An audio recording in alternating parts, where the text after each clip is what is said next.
Because I look at people and I was like, you were dumb enough to do it. Deal with it.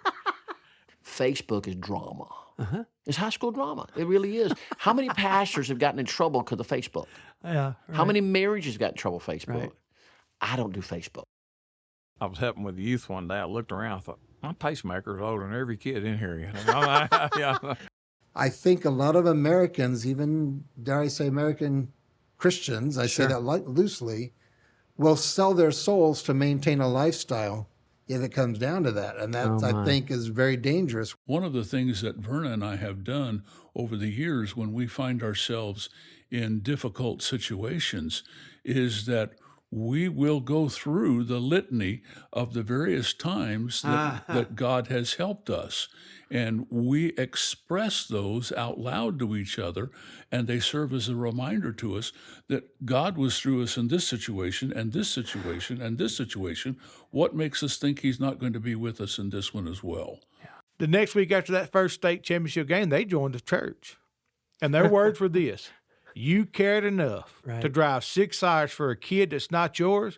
That tells me something.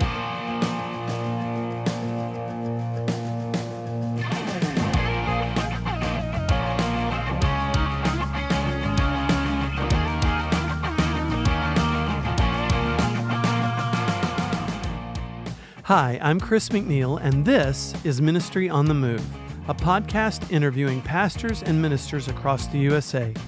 As the father of the McNeils, I get to travel across the country singing the gospel, and one day it occurred to me that you all need to know each other.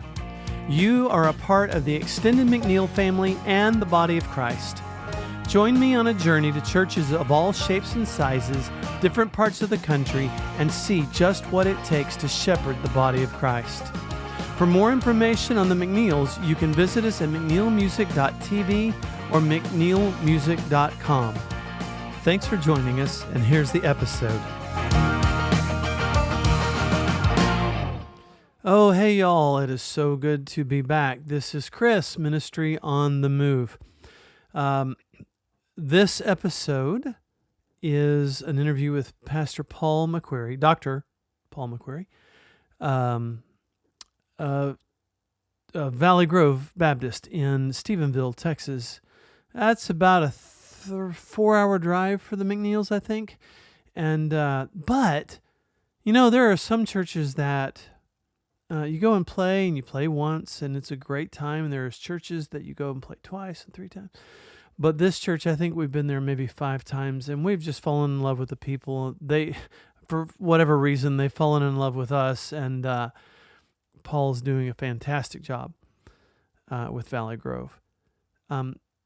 So here is the first part of my 2-part interview with Paul McQuerry of Valley Grove Baptist. This is Chris McNeil, Ministry on the Move, and today the McNeils find ourselves at Valley Grove Baptist Church in Stephenville, Texas, where Paul McQuerry is the pastor, and Paul has been gracious enough to offer to humiliate himself by being on this humble little podcast. And so, Paul, thanks for being willing to pop on and chat with me. You've been the pastor here for how long? 4 years. 4 years. And before that, you were where? I was a pastor at Bethel Baptist Church in Graham, Texas. Where's Graham?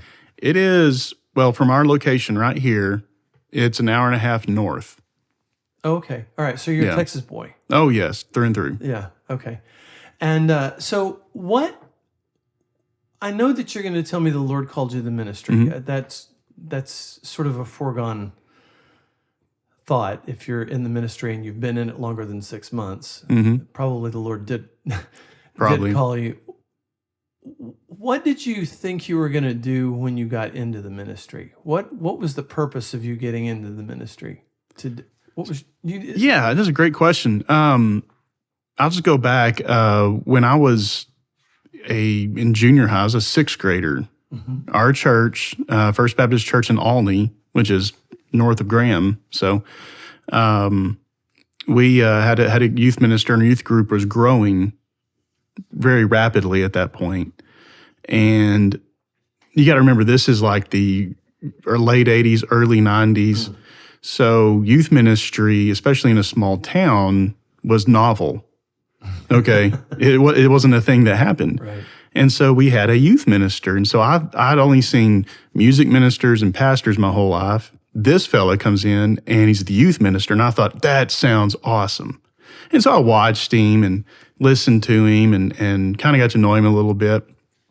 And like I said, the youth group was growing. So then I get into the youth group and I'm in 7th grade and it's still growing and it looks really neat. And so I just kind of pay attention to what he does. And I'd like, that's not a bad gig. I get to be a child for the rest of my life. Right. Yeah. And I'm not going into any details about this guy's career or anything, but no, he did a really good job. And I thought, I think this may be something that's kind of neat. So I prayed about that for a long time. Then I put it on the back burner, didn't think about it much for a few years. And then I get into high school. And now I'm a sophomore and a junior in high school, and I really start thinking about, high school doesn't last forever. I got a couple more years, then I've got to figure out what I want to do and what I need to do. And, so I batted around. Do I want to be a teacher? My mom was a teacher.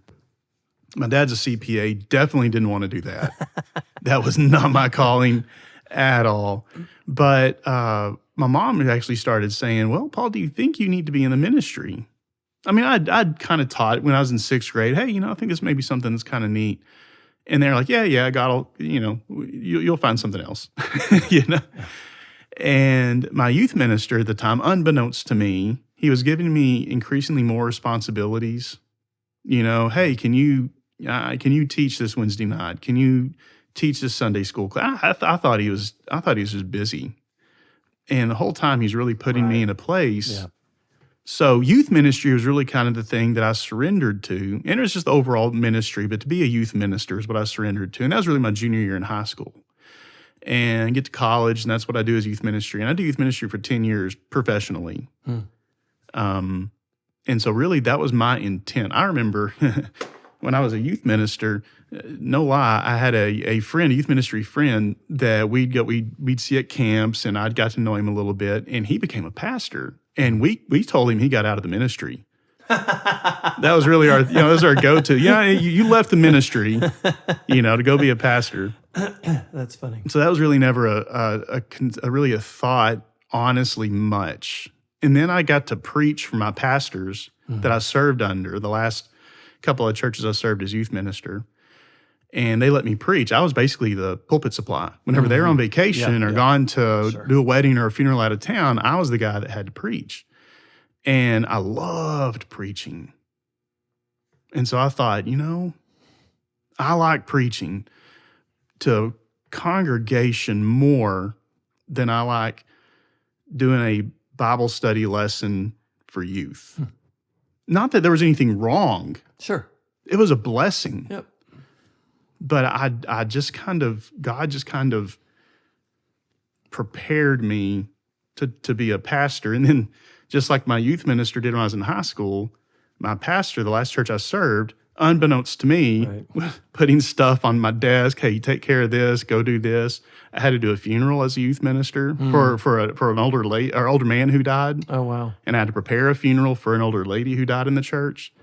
I had to go visit hospitals. My pastor, he ended up having ankle surgery, and his wound wouldn't heal. So he wasn't allowed to go in the hospitals. Right. I had to do all the hospital visits. Right. It was one of those preparation kind of times, and partly by design, partly by just happenstance. Providence, yeah. What do you think, in your estimation, what is the difference between a Wednesday night Bible study for youths, as I call them, and a Sunday morning message, teacher preacher? Yeah. So in the way I do it, because when I got into pastoral ministry, I could tell you exactly. Well, even when I was a youth minister and I was preparing sermons for Sunday morning, I was not recycling sermons from Wednesday night. I was preparing whole new sermons, because what I was doing on Wednesday night, in youth ministry, you have to do topical by design. You have to say, you teenagers are struggling with bullying. You're struggling with sexualized society. You're struggling with these different things that are unique to in their face. Yeah, that's right there. Yeah. That they're going through every day at school and at home. And not to say that people aren't struggling with that as adults, but a Sunday morning sermon can't always be topical. You have to exegete the text. Sure. Okay. And I'm not saying you're eisegeting the text, as you better not be as a youth minister, but you are saying, here's this topic and here are the verses to prop up my thesis. Whereas when you're preaching from the pulpit, you have to say, here is this passage, here is the truth that comes out of the passage. So here is my thesis out of the passage. And so that's the difference. Yeah. I'm sure that a 13-year-old young man or young woman is not really terribly concerned with the doctrine of Calvinism or Arminianism or any of those guys. Yeah, well, it was Athanasius said that, they're like, who? Yeah. Bless you. Yes. Exactly, yes. So then at what point did you flip the bit and go from being a pastor or a youth guy to a pastor? So I was youth and education minister at First Baptist Church in Slayton, which is south of Lubbock. Right. Okay, southeast of Lubbock. And wonderful church. I had an incredible pastor, like I said, who is so.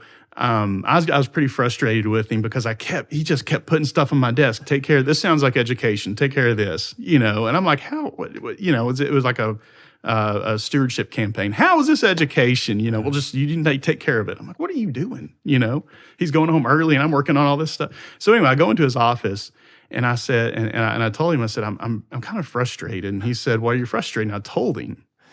And he basically said, Paul, from the day you walked in here, I knew you were supposed to be a pastor. And he said, I've been preparing you to be a pastor this whole time. Yeah. And I was like, well, thanks for telling me now. I mean, after that, we had a good relationship no matter what. After that, we had an exceptional relationship. I still call him and talk to him, keep up with him. He's moved now to Temple. And I keep up with him and his wife, still a mentor, solid rock in the faith. I thought you were going to tell me that he said, show me paint the fence. Yeah. Sand the floor. Yeah. Basically, it's almost what it was like. Right. Yeah. Here's Miyagi, I'm Daniel. And you don't know why you're doing it, but he does. And exactly. There's intentionality behind it. And, and now when you look back, you see the plan. The whole thing kind of came together, That's a mentor. Next time I watch Karate Kid, I'm going to be like, that's me. And that's that lousy pastor that put me. No, I'm kidding. He was great. But I served there for 3.5 years, and it finally got to the point where I knew I was called. And this is going to sound funny.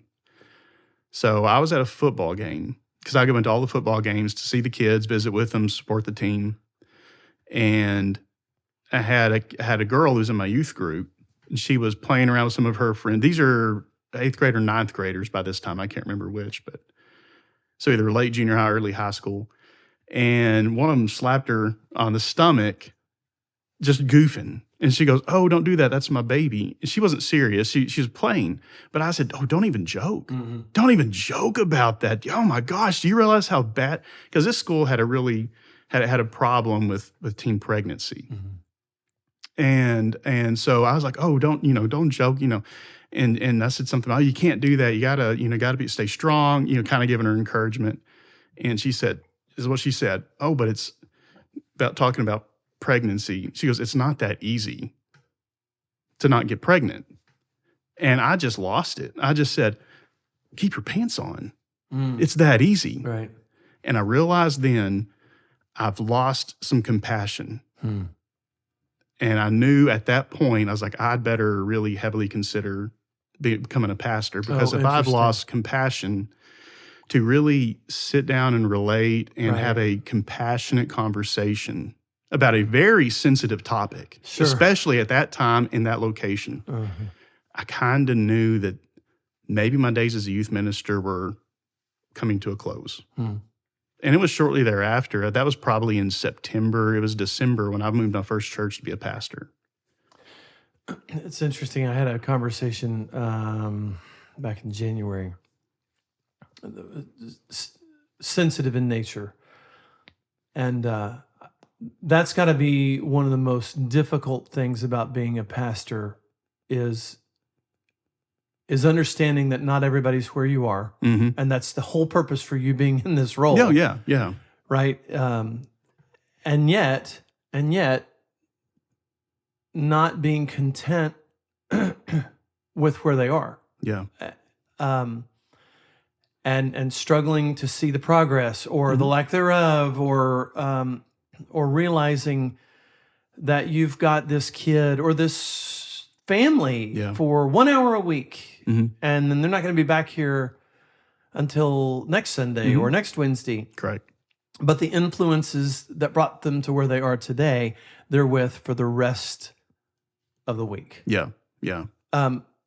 Talk about the frustrations that you didn't, like the things they didn't prepare you for in seminary that, I don't mean that you're frustrated, but I know that there's a groaning, right? Because you see the world. You can't be a pastor and not see the world for what it is. Yeah. And know that that's not, that there it is, sin and all of its glory, Adam's race, fallen, and I know that the Lord Jesus will come and set it to rights. What is the biggest frustration point in that as you look at other people from day to day? Man, that's a great question. There are the things that you can't honestly prepare for. If people can tell you, here are some things you're likely going to face, but until you face it, you don't know. You have to learn on the job.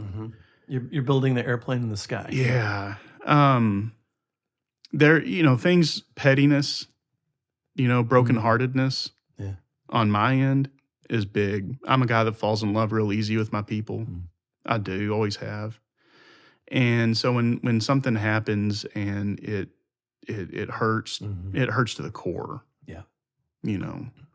It's hard not to take that personally whenever you're in love with these people.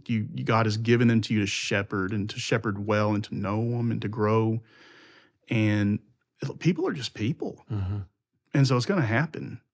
People are going to be petty. Sometimes people are, because and you have to go, what are they going through at home that I don't see? Maybe they're frustrated. Maybe they just got out of the car coming to church and they've been screaming at their kids, or their kids been screaming at them. And they just took it out on you. Maybe they can't take it out on anybody at home, and you just happen to be the punching bag, Misdirected aggression. Yeah. And that's hard. And I'd love to say that is rare in ministry. I'm not talking about Valley Grove. I'm talking about ministry as a whole umbrella. Youth ministry, pastoral ministry, education ministry. Texas, Virginia, Florida. I got the globe, cosmos. Yes. You deal with people. Pluto. Yeah. Maybe not Pluto. Pluto's pretty cool. No. But, you deal with people, and and listen, I remember being in my master's class, my doctoral classes, and we talk about, people doing this, and, the old joke, the old minister's joke is, ministry would be great if it wasn't for people. People, sure. Yeah, if you didn't have to put up with people, it'd be fantastic. Yep. And we laugh and everything, but there's a reason why that joke was made. And it's because these unexpected things like that come up. Honestly, one of the things that, and I had a really good, is actually in my advanced preaching class. Our professor, he's a pastor of a church in Muleshoe, which is out in West Texas. Okay, almost New Mexico. All right. And he's been there for, 34 years now? He's been in that one church. Fantastic, and a great preacher. But he sat us down and said, here's how you do a funeral. Now, I'd already been a pastor for 2 or 3 years by the time I took this class. I'd already done a funeral, again, as I mentioned, as a youth minister. But the way he told us how to walk with the family through things, that's something that only a pastor could tell somebody. Sure. And that was great. But even then, it's theory until it's put into practice. Mm-hmm. And so there are things about how to deal with a family going through tragedy. Even if grandma is expected to die, Right. the finality of it, yeah. Is something you can't be prepared for. My mother passed away in August of 23. God bless you. So she had Parkinson's for 20 years. Yeah. And it took her a month. She kind of went into a coma, just asleep. Yeah. And I'd go see her once a week. She Yeah. lives 2 hours away from where we do. And I'd go sit by her bed, and she was non-responsive. Sure. She might groan. That'd be about it. And so, it took us a month to watch her pass away. And I mean, I'd known, first of all, that, you're going to die. I'm going to die. We're all going to die. Okay, Mom has Parkinson's. She's going to pass from it. That's what's going to take her ultimately. Oh, she's in a coma. Now it's time. And even with my theological underpinning that says the best thing that could happen for her, I think that, in fact, I'll go so far as to say, I think that the Lord, that it is a mercy. Death is a mercy because you and I are born into a sinful world. The only way out of it is death. Absolutely. Right? But the promise is it will be restored. Yes. On the other side. And I'm undergirded by that theology. I know this full well. And yet when the day came, I didn't know how to handle it. Yeah. And I still find myself caught off guard that my mom's not here. Yeah. And I'm 50. I'll be 58 next month. It is truly an upending event. And I think your point is very well taken, that they don't know what to do, and you can't know how to best help them. Well, and everyone's different. Right. Yeah. Some people, it's a thing of you go, you hug them, you pray with them, and they say, that was the best thing you could have done. Other people say, I don't even want to talk to anybody. Right. Yeah. So maybe what do? Do you text? I'm built to, of course, I was trained in West Texas, which is still, it is like ministry was. It's ministry there, at least when I was there, was expected. The ministry expected while I was there was probably what they expected to be done in the 70s and 60s. You're at the house. Right. You are, it is very high touch. It is very presence matters. That we still did Tuesday night or Monday night visitation, home to home visitation. Right. That's something you just don't do. It doesn't happen anymore, does it? Not really. And now it may not happen there either now, but at that point in the late 2000s, it still did. Wow. And in the in the 2010s, when I was in Happy up in the Panhandle, it still did. It still mattered. But then you go somewhere else, and the expectations are different. Right. And again, that's not something they can teach you, in seminary. You have to really feel the land whenever you get there. But everybody, to your point about how to, with death and grief, everybody's different. No two people are the same, and so no two people grieve the same. And that's something that, again, you can teach in theory, but until you put it into practice, you don't know. Yeah. There are, my gosh, out of 25 years of doing ministry, there are so many things about that you just can't. Until you do it, you just don't know. Right. I had multiple ministry classes, had a youth ministry class, had a church ministry class, a church administration class, I had a pastoral ministry class. And my gosh, those poor professors, they just did the best they could because at the end of the day, it's like, until you do it. Right. Sure. But the things that break your heart are the ones that are the hardest. Those are the biggest frustrating things, the ones that break your heart. Right. So. What did you get your doctorate in? Doctor of ministry. I got it. I completed it. I completed it really in defended my project in March of 2020. Okay. So I go, wow. Yeah. So I complete it. I write it. I submit it. We set the date. I go on vacation during spring break vacation in the middle, probably on Thursday, I think it was. That's when the world collapsed. Yep. You know, It was on Thursday or Friday. 12th. Yeah, something like that. And 17th. it was somewhere around there. And, it was one of those things of, again, there's no way seminary can prepare you for that. No that doubt. was a bizarre time in history. I hate it. It was awful. But then I come back from vacation and I have 2 professors in there with me. One's on the phone. 3 others are doing via Zoom. Wow. In this room, and I'm defending my project like that. So, and I ended up, I finally had my graduation ceremony. We didn't think we were going to get to do commencement. Finally did in August. I should have done it in May. Right. They pushed it to August. And out on a football field in Abilene, Texas, in August, Oh, yeah. wearing the regalia, the big heavy.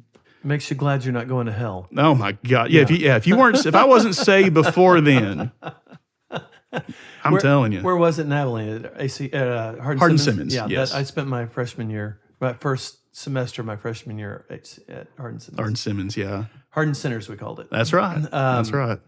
What was your dissertation? It was, okay, the project was Reengaging formerly active members of Bethel Baptist Church of Graham, Texas. So basically what it was contacting people who haven't been to church in 6 months or longer. Okay. And just saying, how's it going?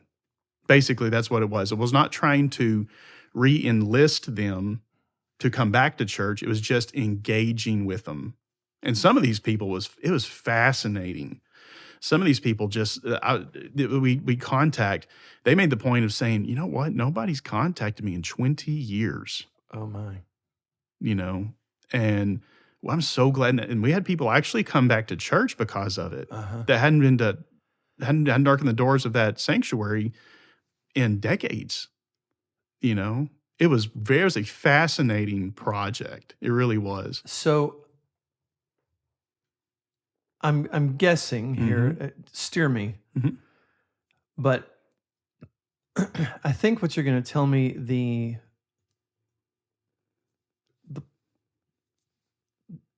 the lesson learned out of the whole thing is kind of the pithy little statement that people don't care how much you know until they know how much you care. Oh, sure. Is that what? Yeah. Was it really that's totally part of it. The main, of course, I have the book in my office. I haven't looked at it since I wrote it. Yeah, but you did defend it. I did defend it. You better believe it. And I read it right before then, just so I knew, so I wouldn't no surprise. Really, that's in there? Right. No surprises. I said what? I said what? Yeah. No, really the kind of thing. The main thing I gleaned from it was the necessity of communication. Okay, of the touch. That, look, some of these people may never come back. They may never go to another church, but if they're on the roll, they still matter, right, to our church. Everybody matters, don't get me wrong, but specifically for our church's ministry, these people are family.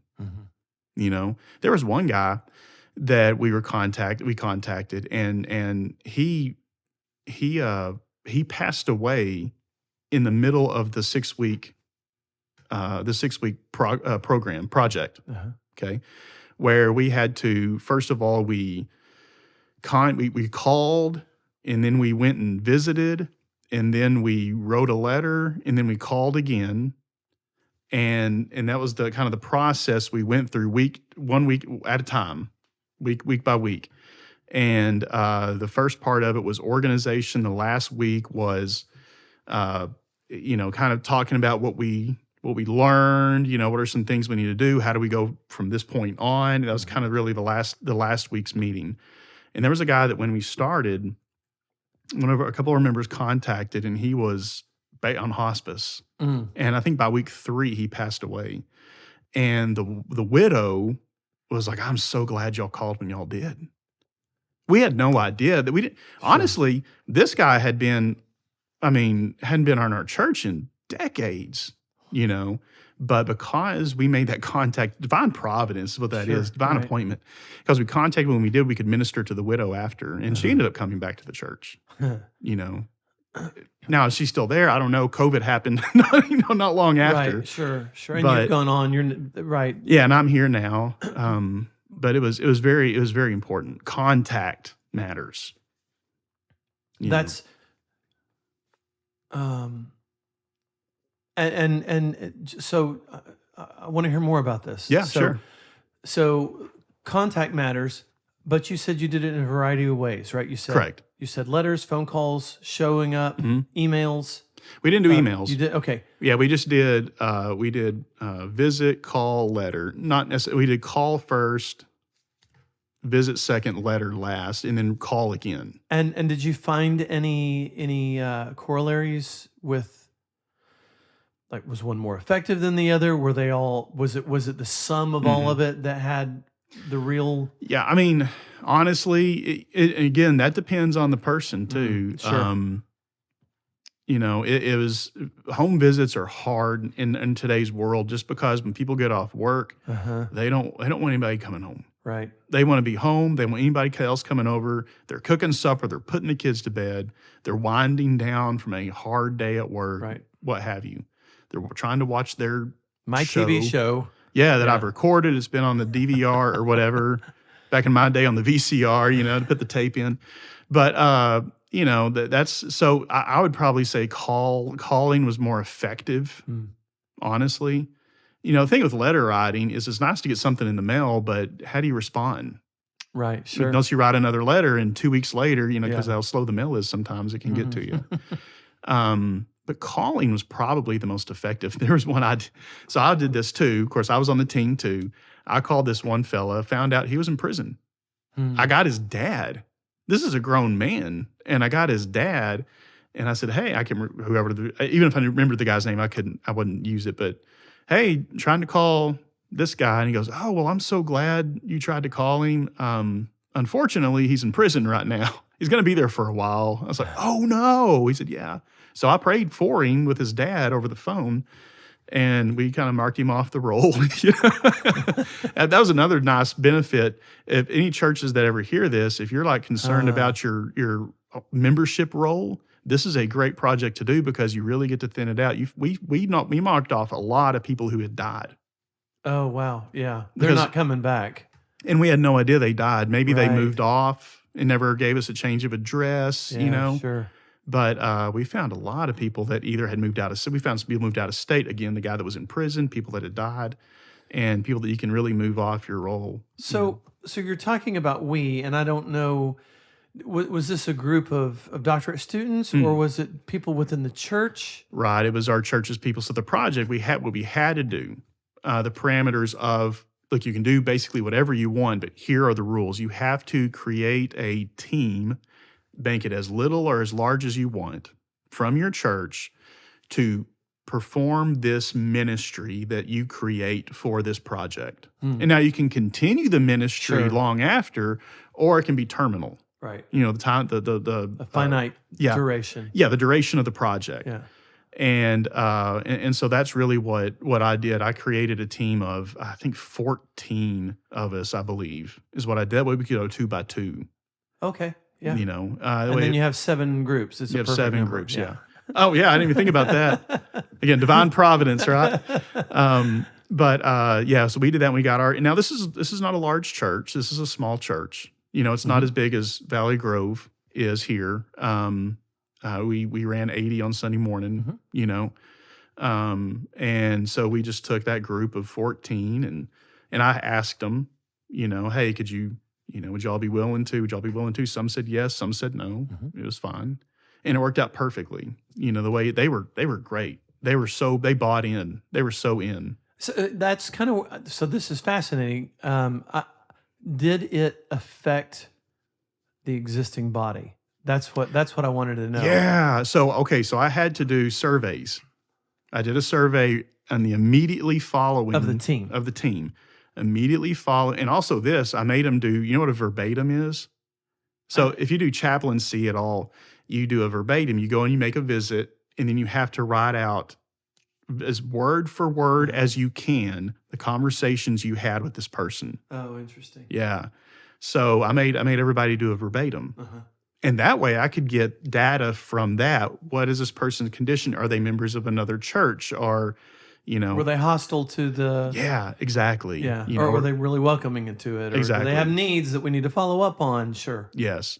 So, and I had to do charts and everything after that. But I did these surveys of the team immediately after, and then, what was it, a month or two after, another survey. And it wasn't the same survey, it was a different survey, much more thought, where they could, now that they've had time, Right. they could really think about, in hindsight, what all happened, and so it's a much more detailed survey. And I asked, most everybody said this was by far a fantastic experience for them. We had one or two that thought, because like I had, I think I had two or three contacts I was supposed to make. Two of them, the phone number didn't work, and they didn't live at the address anymore. And then the other one was in prison. So, I mean, I got no follow-up on mine. And so there were a couple other, that's the case they were. That's where they were. So in their experience, it was a not worthless, but not worthwhile project, as in we should do this again because they're experienced. But others who had, like the person whose husband passed away, Right. Some other families who hadn't been contacted, they're like, this was the greatest thing ever. So, it depends. But it was worthwhile, I think, as a whole for the church to do that. I think it really helped our church out.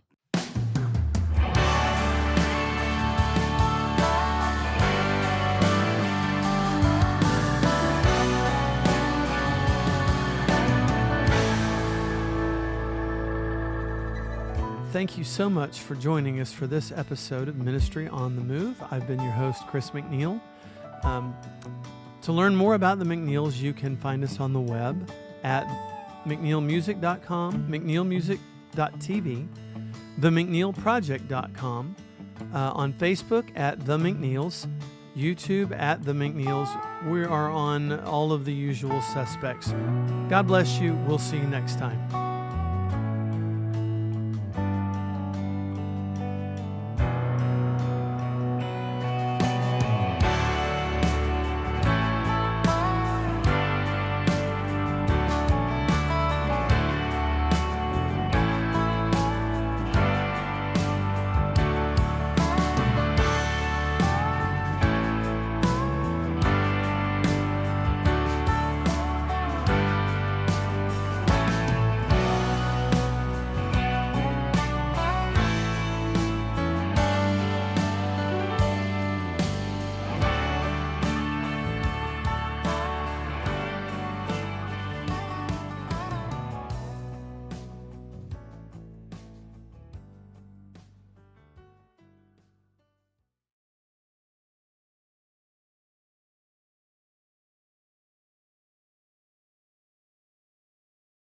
My boss asked me why I get sick only on work days. I told him I have a weekend immune system.